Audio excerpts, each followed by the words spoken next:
Fat ज्यावेळेला आपल्या शरीरावर वाढतं त्यावेळेला इन्सुलिन नावाचं हार्मोन जे आहे हे आपल्या शरीरामध्ये खूप वेगळ्या लेवलला काम करत असतं.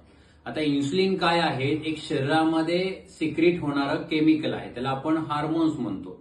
याचं काम काय आहे की आपल्या सेल्समध्ये एनर्जीला आतमध्ये घेऊन जाणं. ग्लुकोज असेल असं म्हणतो आपण, आणि प्रोटीन्स असतात, त्याला अमायनो ऍसिड्स म्हणतो आपण. हे तुमच्या सेल्समध्ये आतमध्ये एंट्री करायला मदत करतं आणि त्याच्यामुळे तुमची रिकव्हरी प्रोसेस, तुमच्या शरीराला ऊर्जा मिळते.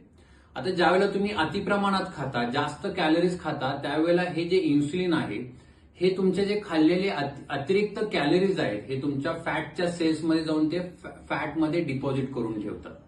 म्हणजे ज्यावेळेला तुमच्या शरीरामध्ये कॅलरीजचं प्रमाण जास्त असतं, तुम्ही ऍक्टिव्हिटी जास्त करत नसता, कार्बोहायड्रेटचं प्रमाण तुमच्या शरीराला जास्त जात असतं, त्यावेळेला शरीरामध्ये इन्सुलिनचं प्रमाण हे जास्त असतं.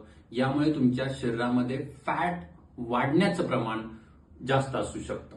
आता दुसरीकडे ज्यावेळेला तुम्ही कॅलरी डिफिसिट करता, प्रोटीनचं प्रमाण चांगलं असतं, स्ट्रेंथ ट्रेनिंग करता, म्हणजे जिम असेल किंवा जे आपण बॉडी वेट एक्सरसाइज करतो, याच्यामध्ये इन्सुलिनचं प्रमाण हे कमी असतं.